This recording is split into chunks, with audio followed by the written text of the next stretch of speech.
Hulu. Welcome to Anarchy. Good morning.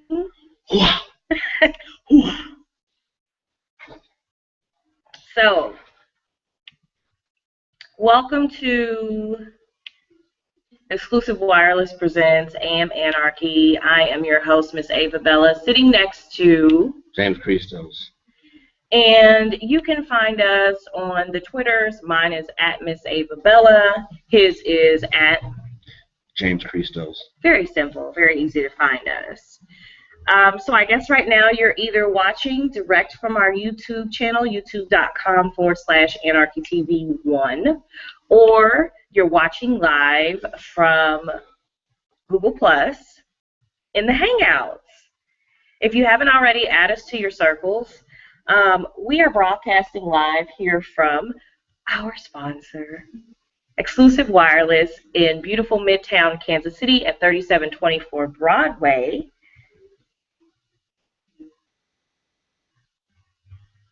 Are we in this together? I'm listening. Are you going to add to that sentence? Okay. So we're here on 37th and Broadway, and today's topic that we're going to talk about is 4 ways to be a boss-ass indie artist. I've also accompanied this post with I've also accompanied this broadcast with a post on avatheanarchist.com. So you can go check out avatheanarchist.com if you'd like to read along. It's already up. You can go there right now. So here's the thing. Everywhere you turn, somebody is rapping about being a boss. Somebody's talking about they a boss. But most bosses that I know don't have to do that. It is an unspoken thing. It is something that you just know. You can see it. You are able to tell. They don't have to tell you. It's not like on their business cards or anything. You just kind of know. So I'm just going to give you verbatim a little bit of what I wrote. Bosses utilize the tools of the game, both written and basic understood industry rules, as well as their immediate circle of influence to be massively successful. Most of the folks that we see on the TV screens and magazine covers are not bosses. There's probably 1 to 2 of the hundreds of people behind that person who are the ones getting all the major bread for whatever or whoever in the front is the front man and getting their like 15 minutes of fame. So it's never who or what we get to see at face value. For instance, as a little girl, I always watched commercials. It wasn't so much about what the commercials were selling, whatever product or service they were selling. It was about the jingle, the product placement. I always wondered who was writing the jingles, who was singing the jingles, and how did they get their money. I later found out that's like performance royalties is tied into that, which I'll talk about in 4 ways to be a boss-ass artist today. And it's about music licensing. It's about being a songwriter. It's about placement. And those are the people that are really the bosses because they're getting all that money. Every time a commercial runs, take for instance, Pharrell. Pharrell's Happy is every freaking where you turn. Right now, as we speak, it's probably playing on like 3 stations in your city, and in a commercial, like simultaneously, he's getting so many mechanical royalties, performance royalties. He's getting bread off of that Happy song. So the first way that I think I know you can be a boss-ass indie artist is to get your circle tight. So the first thing I want to ask you is who's in your circle? Are they bosses in their own right? Are they boo-boos that are just waiting on you to get on? Are somebody that just had one stream of income, two streams of income, or they have at least five streams of income. Think about that. At one point, like 90% of the people that I was hanging around were all saying that they were part of the industry. They were producers, they were poets, they were word artists, they were singers. Some of them were like wannabe promoters, some of them were wannabe managers, but everybody was kind of just moving like this. Nobody was like going forward. Everybody was just kind of on this level playing. So I made a decision a few years ago to look for people who were doing what I wanted to do. Your network equals your net worth. We've heard it as we were growing up that you need to understand birds of a feather flock together. So if you're not doing what you want to do, you need to look at the people that are around you. And if those people aren't doing what you want to do at the level that you want to do it at, you need to change the people that you're spending the majority of your time with. A couple of years ago, like I said, I decided that I wanted to not just sing locally. Cover bands are really big where I'm from, and that's cool. There's a lot of people with standing gigs. There's a lot of people that are comfortable, and they're making, you know, a little bit of change being a cover artist, but they're not getting to perform their own music. They might not even be concerned about doing their own music. But I just began to look around for people who were performing their own music, who were recording their own music, who were touring, who got deals, distribution deals I'm speaking of, but they were indie artists. They had sponsorships. They had people who were giving them clothes to wear so that they didn't have to worry about, oh, what am I going to wear for their show, for my show? What am I going to, you know, how am I going to get accessories? How am I going to do this? How am I going to do that? They had all of that. And when I was approached with the opportunity to work with the Anarchy movement, I looked at the success of the founder of Anarchy movement, who's an artist himself, this guy. I looked at the people that he was working with and what they were doing. At that time, the roster was crazy when I joined Anarchy movement. There was a genre-defying alternative band.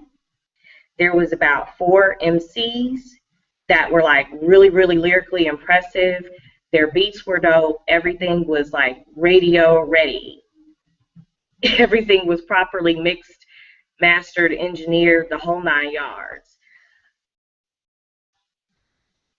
Like I said, I wanted to tour. He had just come off of a tour.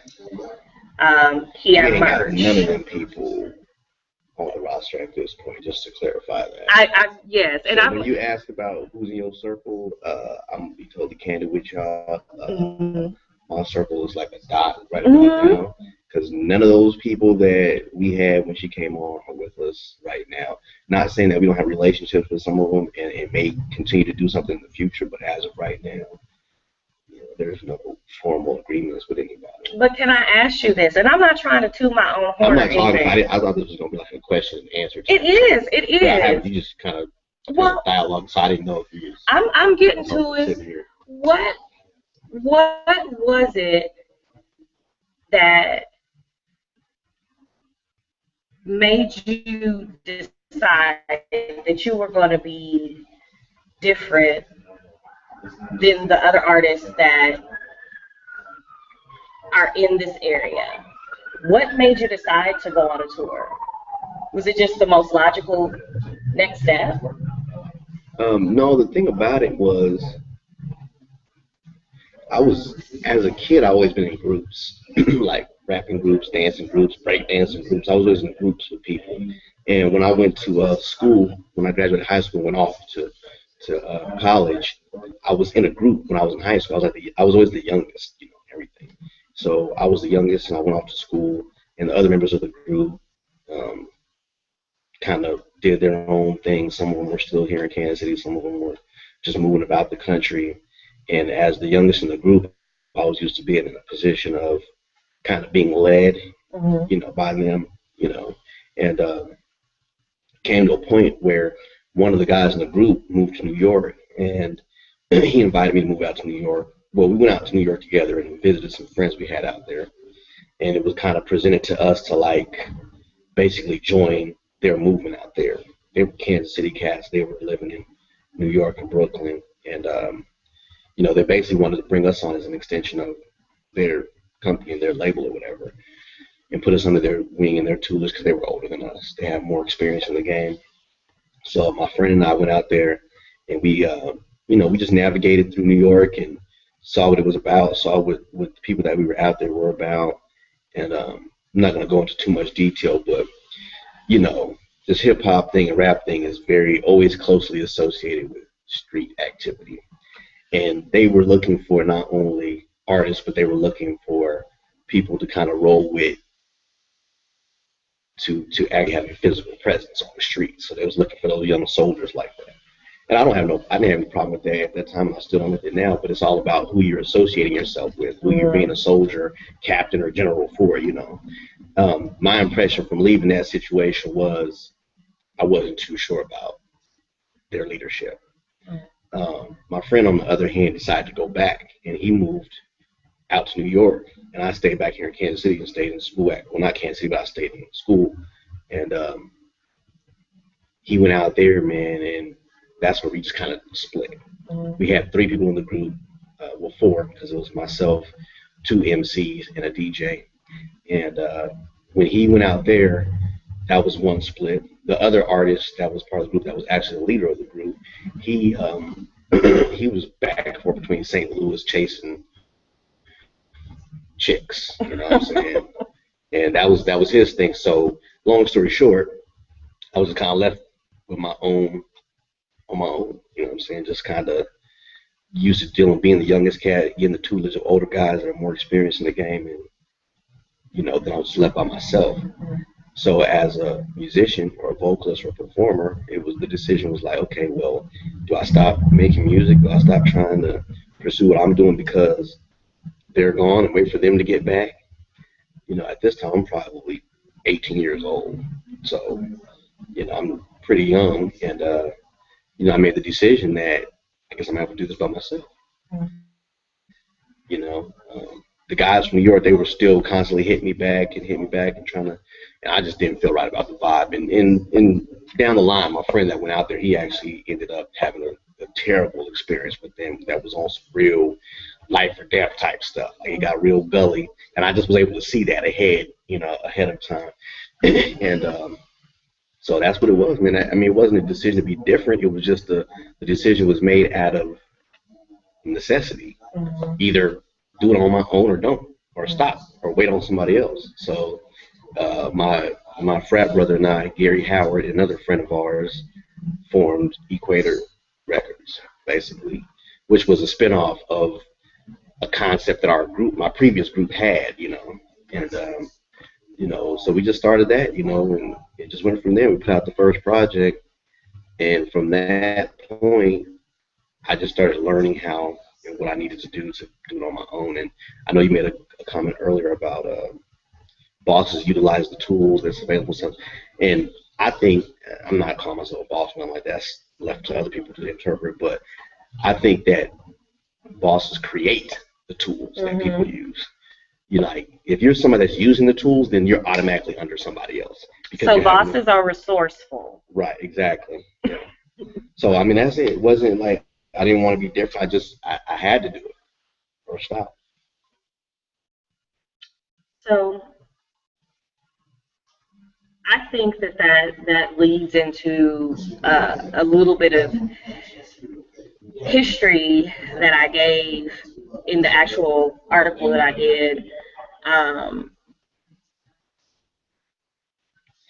Just remember that your network can change your net worth. It is so very key.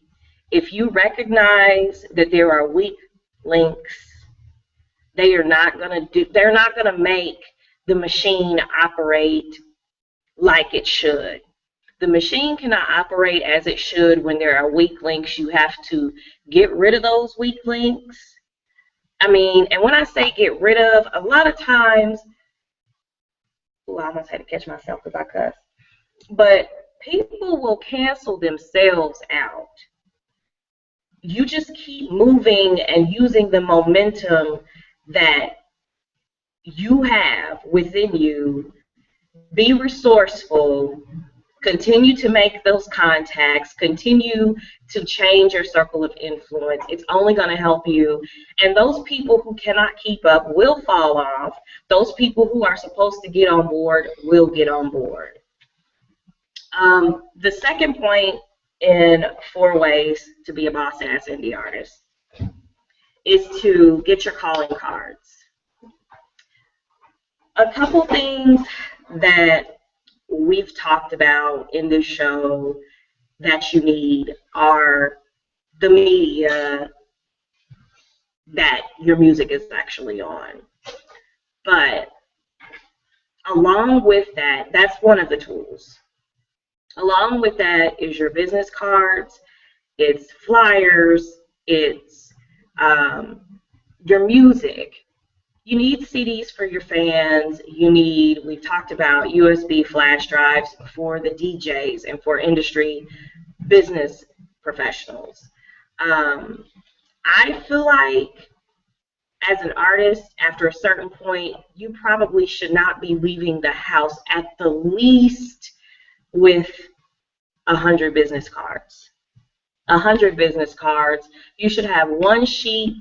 You should have at least a couple of hard copy one sheets, press kits. If you don't know what these things are, because a lot of people don't know one sheets, it's just a condensed, concise version of your press kit, which has your bio, which has your web links, which has what you've done, what you've accomplished as an artist.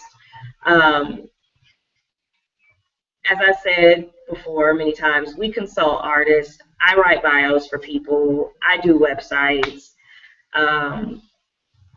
This is not a hard thing. I understand that everybody is not yet able to do this full time. You're not able to fully pursue your dreams 24/7, spend all your time in the studio, and you're not able to do that. That's what people like us are here for. Yes, we are artists first. Keep that in mind. But tools, we've changed our circle of influence. We have a network of people that we can either outsource to or we do it ourselves. But it's very, very your music, your merch, your one sheets, your press kit. Take those things with you everywhere because you never know where you're going to be when somebody's going to see you that maybe has heard of you, that you look familiar to them, and an opportunity could present itself for you to get a check for your art.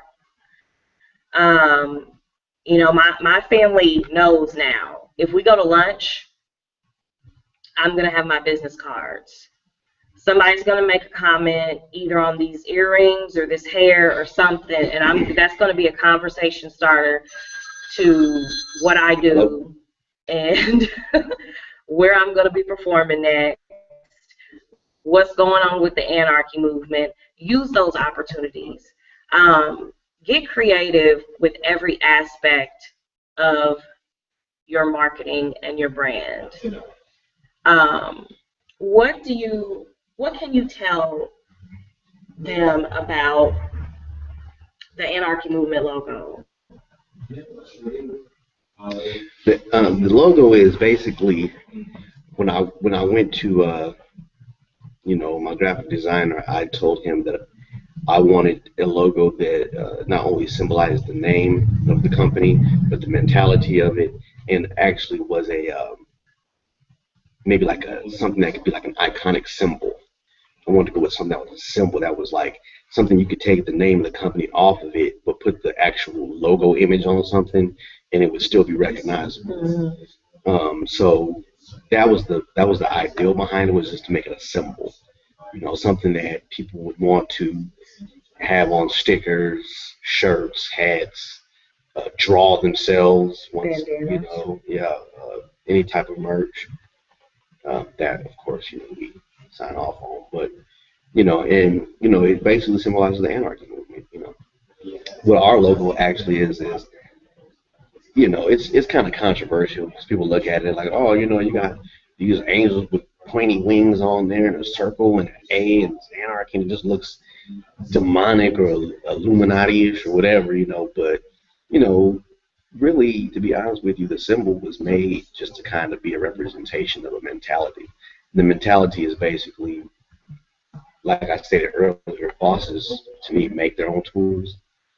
So the anarchy movement in our eyes is just, our movement does not allow itself to be subject to what the status quo or what the norm is, or what the powers that be say how you have to do things when it comes to this music entertainment. So to the world, what may be God's order in your life can look like anarchy to people outside of you, because they can't understand it. They just think you're just moving in lawlessness. They think you're not conceding to how it's supposed to be done. We say it's supposed to be done like this, you're not conceding to it. So it was like anarchy to them. And specifically the actual anarchy symbol behind the angels, the is not a full circle. It's a part circle. It's actually an omega sign back there. And it's basically like the Christian anarchy logo. And the loose philosophy behind that is, there's no master but God. So everything else is subject to however we want to interpret it, but there's only one master, one rule, and that's God. And that's kind of like the loose philosophy between Christian anarchy, and that's basically how it is. I talked a little bit about and it's thought provoking. Right. It starts conversation. It's provocative. That's what it is. The calling card. It just starts conversation. We knew that when we put it on stuff, like people are gonna be like, oh man, you turn it upside down, so go. You know what I'm saying? Or it's just devil worship. I'm in church every Sunday, and on Wednesdays, devotion every morning. But it's just a psychological thing, So I spoke to that, like aesthetically pleasing. Think of something as creative as you are with your words, with your music that you're penning, with the notes that you put together as an artist. You have to be that way across the board. There is an art to everything. There's definitely an art to business. There's an art to the music side of the business. There's an art to the business side of the music business. Another conversation starter that I think was totally interesting, we actually kind of both did this in our own way. When we created our business cards, it would be easy to put AvaBella singer-songwriter. I chose not to do that. As he just said, it's the Christian symbol for anarchy, which is our logo. I chose to use another conversation starter for my job title because, yes, like I said, it would be easy to just put singer, songwriter, author, blogger, graphic designer, web designer, artist business services. Instead, I just put God's vessel. People instantly want to know what that means. I put assistant to the supreme architect.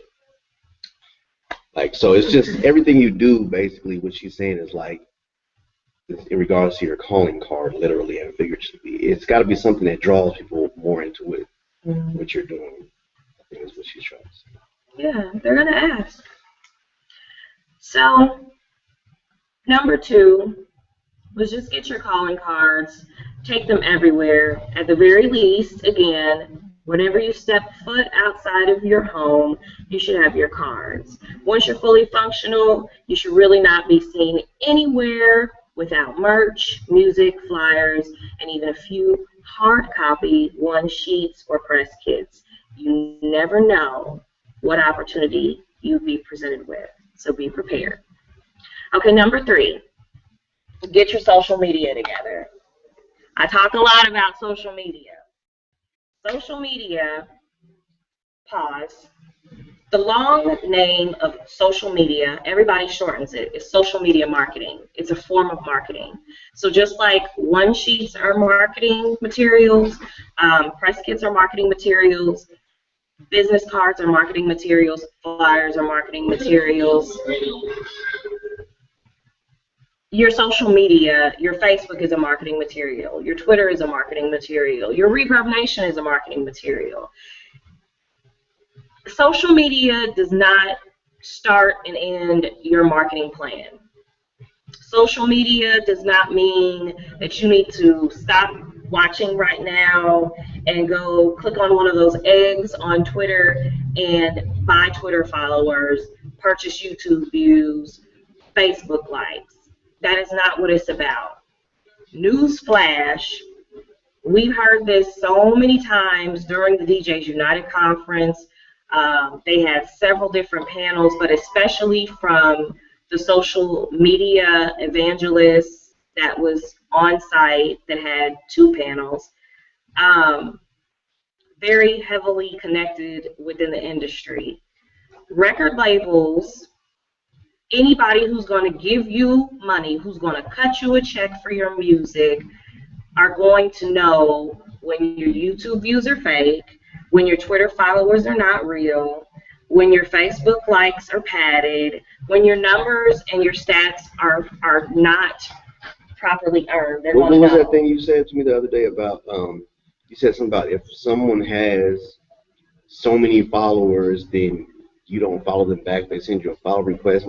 Yeah, like people, I have had a couple of submissions for the blog for feature.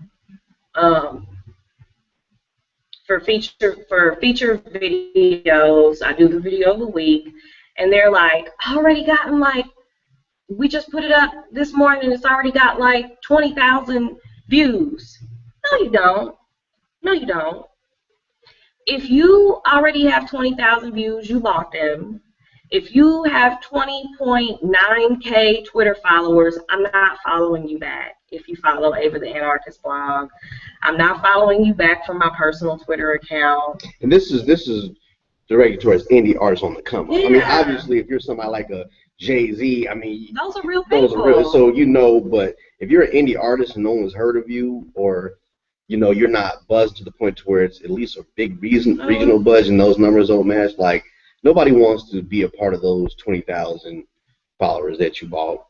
You know what I'm saying? So it's like, just cut it out. Man. Yeah, it's like, this is the thing. Like, the record labels, for those of us who are not wanting to stay independent, for those of us who are wanting to get distribution deals, publishing deals, or just a classic record deal, the record labels don't care that you've bought those fake stats and numbers. They want to buy your fans. That's what they're about. They want you to do all the work, and then they want to come in and they want to buy your fans. They want to know that real people follow you because those real people are going to buy your music. Fake numbers and egg accounts on Twitter don't buy music. And they also don't buy tickets because they don't exist. They're not real people. They don't buy clothes, movies. They don't do any. They don't go to movies. They don't even download bootleg movies. They want to know that they can cut themselves into the work that you've done. It's a lot of people that I think it started with the Soulja Boy era. There's a lot of people that saw him pop up on YouTube.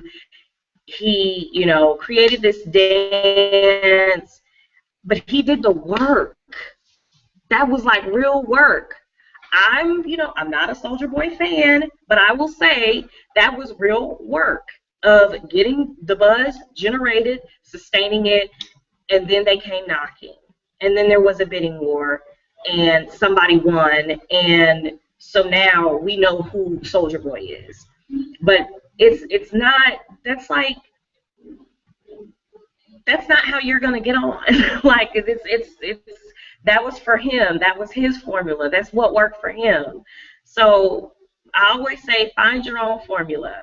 there is a formula to this, but everybody's formula is individual, and just use it as a tool. The same way that you would present yourself to an audience socially if they were standing in front of you is the same way that you have to present yourself when you're behind the desktop, behind the laptop, behind the keyboard, mobile, on your phone. That's the same way that you have to present yourself that's going to build and sustain your brand, which is you.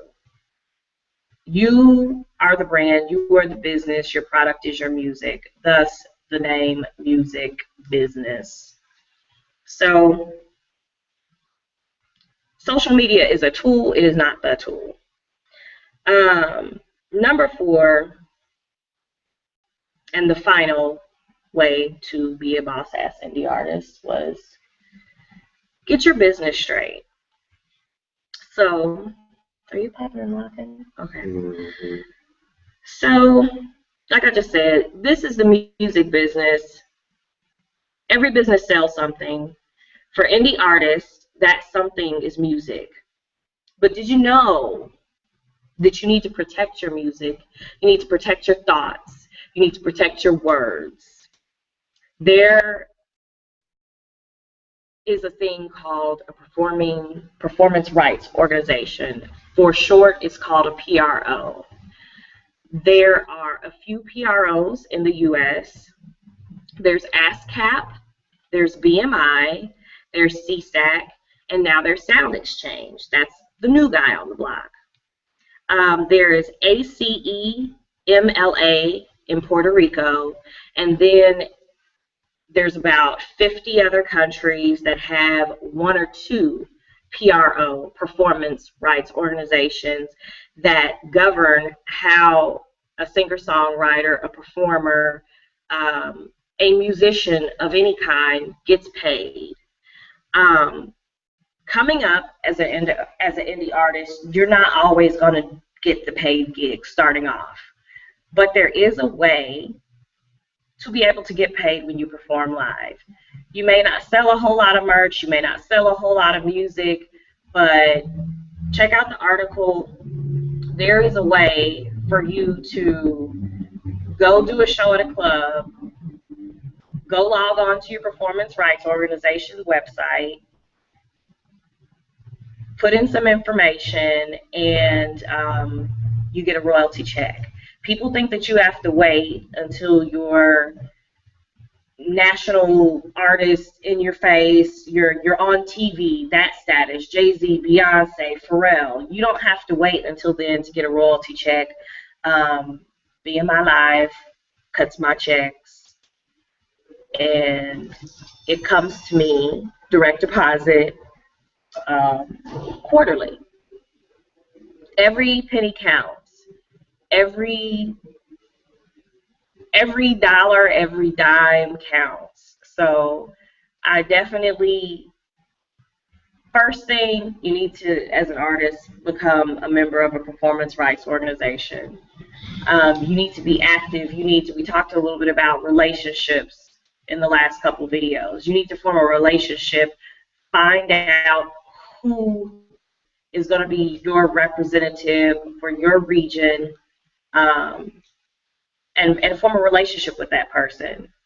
And that's how you can get further into the world of music licensing and placements for your songs, and just the doors will open wide of understanding if you do that, I believe. The second thing is a DBA, or a fictitious business name, also known as a doing business as. You can get checks cut to you in the name of the Anarchy movement. You can get checks cut to you as James Christos. I can get checks cut to me as AvaBella. Why is that important? I mean, what do you mean, why is it important to get paid? So you can eat? But I mean, it's important to be a part of the performance agencies, because performance rights agencies because it's even more so than just the money. I mean, of course, that's the bottom line, but it's a tracking system. And like we just discussed earlier, labels and different people and companies, sponsors, they keep track of numbers. And that is one of the best ways to legitimately document how strong your movement is. If you're getting, heck, if you're getting $1,000 royalty check every quarter, somebody's going to look at like, dang, you're getting paid $1,000 every 3 months for your music. Somebody's interested in what you're doing. So and that's just really good, legitimate documentation. It's kind of a way to weed out those fake Twitter followers, Facebook likes. You know, you have yourself registered with BDS or Mediabase, the actual agencies that keep track of the performance of your song on the radio and stuff. Those numbers don't lie. Those people have no reason to lie. So that was because they have no specific interest in each artist. They're just a neutral party that just collects data and reports it. So I would say, other than getting paid and being able to eat, that's a legitimate way to document what your movement is really doing.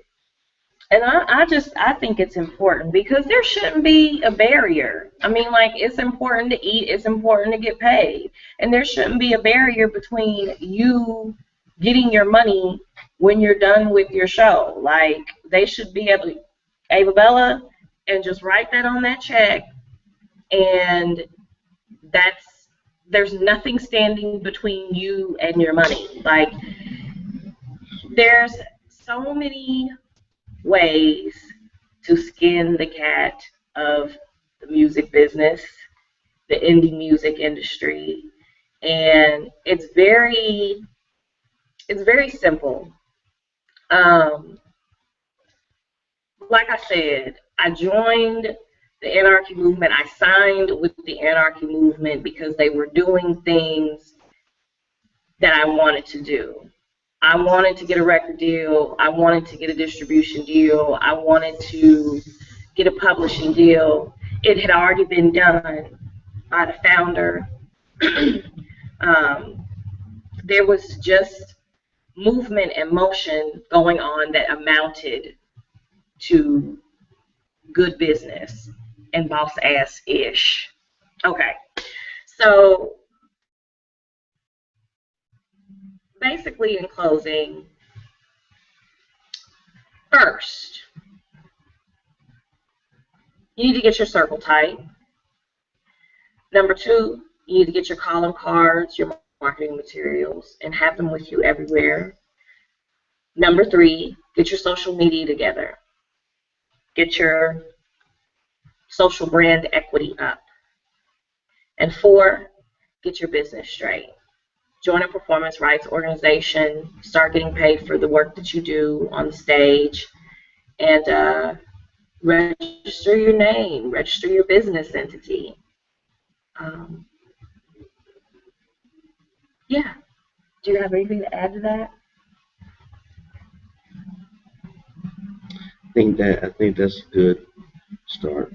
That's a good start. My one thing I would add to that is get your perseverance up. With all that being said and done, those four things are definitely relevant things. But even with all that stuff in order and all lined up, it's a hard business. Got to have perseverance, man. I mean, there's no such thing as an overnight success in this business. I don't care what people tell you. No such thing. And there's no such thing as a overnight sustainable career. Anybody who's been in this career for, at this point, I say longer than 5 years and managed to stay relevant through over 5 years, it has a pretty sustainable career in this microwave market. So get your perseverance. How old is 2 Chainz? I have no idea, but he's not 25. 2 Chainz is like 42 years old. I don't know. I don't comment on people's age. I just know. Heck, I mean, look at Tech Nine. I mean, he's crossed over that 40 mark, and he had to do it the long, hard way.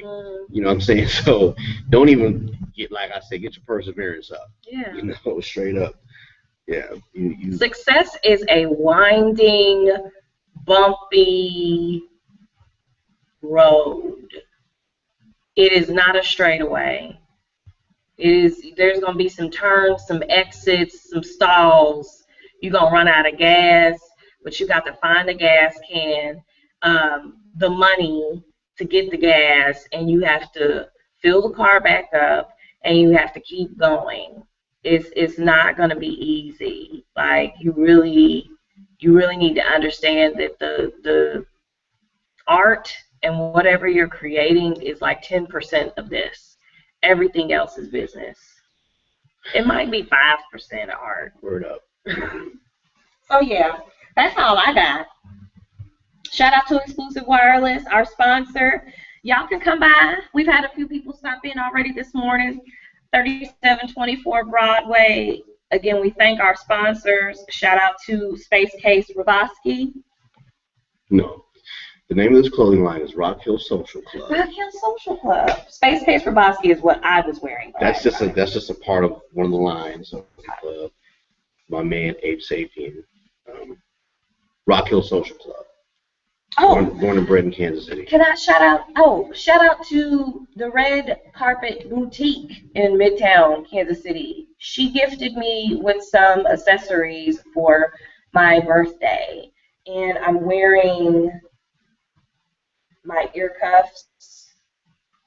I got a couple.